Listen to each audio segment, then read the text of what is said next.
Here's a quick and easy recipe to make a focaccia in your air fryer. And this is the perfect recipe for those sunny days ahead. For the recipe, you're going to need some digital scales, a glass bowl, and we're going to weigh out 250 grams of strong bread flour. This flour is high in protein, which makes the bread nice and stretchy. Next up, 2.5 grams of ground table salt. Now, in a separate glass jug, we're going to weigh out the wet ingredients. We need lukewarm water at blood temperature to activate the yeast. Too hot and the yeast is going to die. Weigh out 150 millilitres of warm water. Too cold and the yeast will take hours to prove. Now to the warm water, 7.5 grams of caster sugar. And now we're going to sprinkle in some dry active yeast, 4 grams of yeast. This helps activate the yeast, and I like dried yeast because it's more consistent. And now to this, we're going to add 25 grams of olive oil. And once the olive oil is in, we're going to give it a good mix, and this is going to dissolve the sugar, activate the yeast, and the sugar is going to feed that yeast to give the yeast energy and food to help it grow. And now we're going to leave the yeast to hydrate and activate and do its work. Now, taking the dough hook on the mixer, we're going to add the flour to the bowl. Once our flour and salt mixture is in the bowl, it's time to gently pour in our yeasty, sugary olive oil liquid. Important chef's tip, scrape it all in, it's all part of the recipe. Now, clicking down the lid, we're going to turn the mixer onto full power. We're going to mix the dough for about 5 minutes, releasing the gluten from the dough, and we're going to wait until we hear the dough slapping against the side of the bowl like a smack bottom. We're going to lift the lid, and the dough should be nice and glossy and have a really good stretch to it. This silky finish is a sign that the gluten has been released from the flour.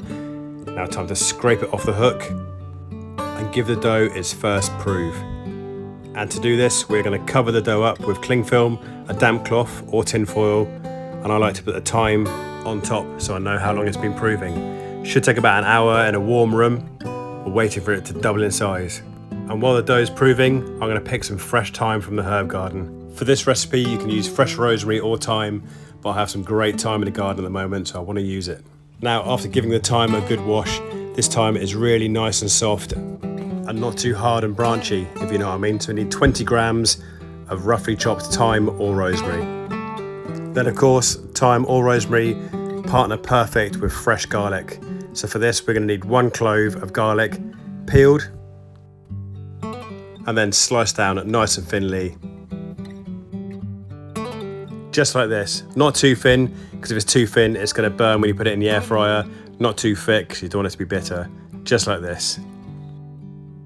Now, as we come into summer, there's one thing that goes really well with garlic and herbs, and that is really ripe, organic, fresh cherry tomatoes. And for this recipe, I'm going to use 1, 2, 3, 4 cherry tomatoes. And for the focaccia, I'm going to cut the cherry tomatoes in half in a cross section across the seeds, just like this. 4 cherry tomatoes.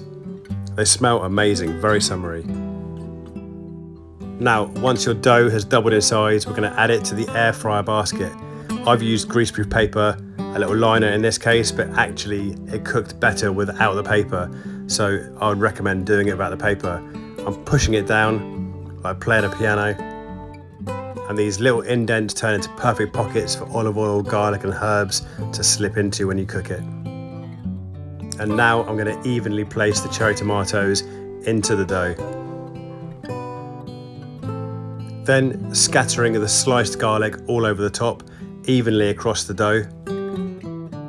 And then next, a good scattering of the chopped thyme or rosemary. It's already smelling incredible and it hasn't even been cooked yet. Next, 3 grams of sea salt or fresh table salt. And now to finish, 7 millilitres of extra virgin olive oil. And now we're going to cover this up and give it another 20 minutes to prove, just to double in size. And now the bread has proved, it's going into the air fryer at 175°C for about 20 minutes. Of course, with an air fryer, it's easy to check the progress, so let's take a look. It's looking and smelling great. Of course, different air fryers will give you different results, so if it's still soft on the bottom, put it back in for longer, or you can experiment with or without the tray at the bottom. Look at that, perfect focaccia in 20 minutes in the air fryer, and it tastes amazing. Check out my sourdough focaccia by clicking here.